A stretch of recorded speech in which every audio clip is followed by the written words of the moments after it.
आधार प्रतिष्ठान आणि शिवसेनेच्या संयुक्त विद्यमाने आज बोईसर सर्कस ग्राउंडवर भव्य सामूहिक विवाह सोहळा संपन्न झाला।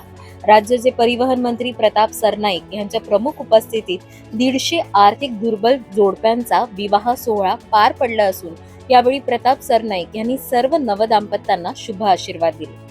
पालघर सारख्या आदिवासी ग्रामीण भागात आधार प्रतिष्ठान आणि शिवसेना मागील अनेक वर्षापासून दरवर्षी सामूहिक विवाह सोहळ्याचं आयोजन करत असून यामुळे आर्थिक दुर्बल कुटुंबांना मोठा हातभार लागत असल्याचं प्रताप सरनाईक म्हणाले। तर या सामूहिक विवाह सोहळ्यादरम्यान नवदाम्पत्यांना कन्यादानासह इतर संसारोपयोगी वस्तूंचं वाटप केलं जात असून हिंदू आणि आदिवासी या दोन्ही पद्धतीने हा विवाह सोहळा संपन्न झाला। सर्वप्रथम मी जगदीश ढोळी आणि त्यांच्या सगळ्या सहकाऱ्यांचं मनपूर्वक अभिनंदन करतो, त्यांना शुभेच्छा करतो आणि त्यांच्या कामाचं कौतुकही करतो। हे आदरणीय एकनाथ शिंदे साहेबांच्या संकल्पनेतून अतिशय चांगली योजना त्यांनी पालघर जिल्ह्यामध्ये राबवली आणि जवळजवळ 4,500पेक्षा जास्त आदिवासी समाजातील तरुण तरुणींचे विवाह त्यांनी गेल्या अनेक वर्षापासून घडवून आणले।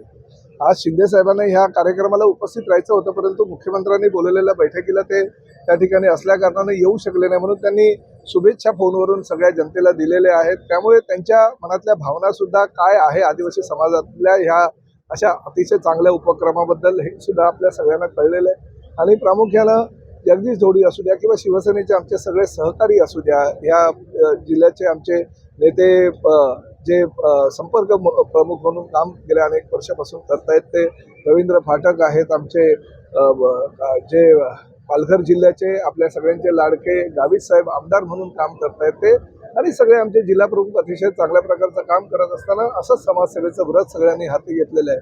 त्यामुळे जगदीश ढोळींच्या ह्या कार्याला आम्ही सलाम करतो। नाही, ही वस्तुस्थिती आहे। शिवसेनेचे आम्ही एकनाथ शिंदे साहेबांचे सहकारी म्हणून काम करतो आणि दिलेले शब्द पाळण्याचं जे काम आहे आनंद दिघे साहेबांनी आम्हाला दाखवून दिलेलं आहे। बाळासाहेबांच्या विचारांनी चालणारे आम्ही लोक आहोत। त्यामुळे जेव्हा 9 एप्रिलला मी पालघर जिल्ह्याचा संपर्क मंत्री म्हणून जेव्हा लोक दरबार घेतला होता, त्यावेळेस काही नागरिकांनी आमच्याकडे गाऱ्हाणी मांडली आणि पालघर जिल्ह्यामध्ये RTOचं कार्यालय असावं अशी मागणी केली। मी ताबडतोब पाठपुरावा केला आणि कालच मी माननीय मुख्यमंत्र्यांची सही त्यावर घेतली आणि आज GR काढून तो GR पालघरच्या जनतेला आज अर्पण केलेला आहे।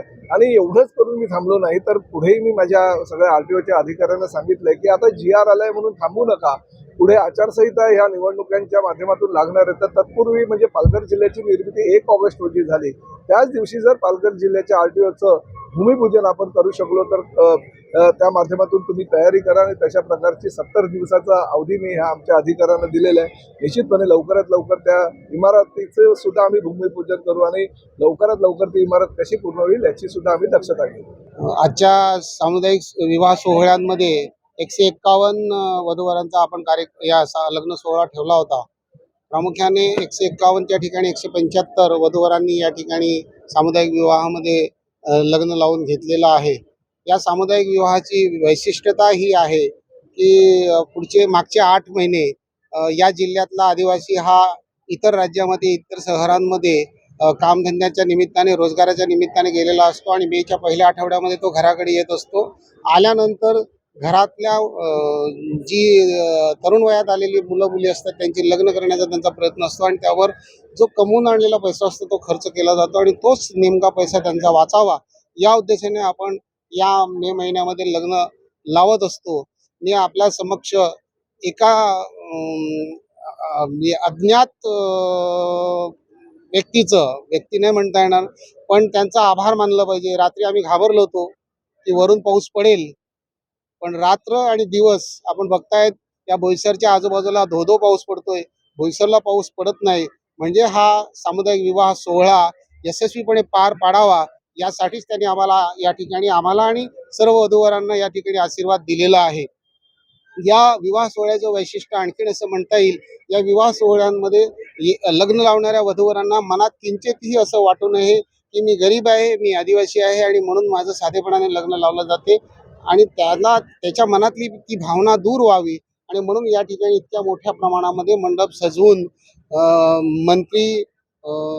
मुख्यमंत्री यांच्या उपस्थितीमध्ये हे लग्न लावलं जाते। मला आणखीन या ठिकाणी गर्वाने सांगावं लागेल की राज्याचे सन्माननीय उपमुख्यमंत्री एकनाथजी शिंदे साहेब शिवसेनेचे मुख्य नेते हे या ठिकाणी उपस्थित राहू शकले नाही, पण तरी या जिल्ह्यातील आदिवासींवर असलेलं प्रेम पाहता त्यांनी फोनद्वारे त्यांना सगळ्यांना शुभेच्छा दिलेल्या आहे आणि आजचा हा लग्न सोहळा या ठिकाणी यशस्वीपणे पार पडलेला आहे.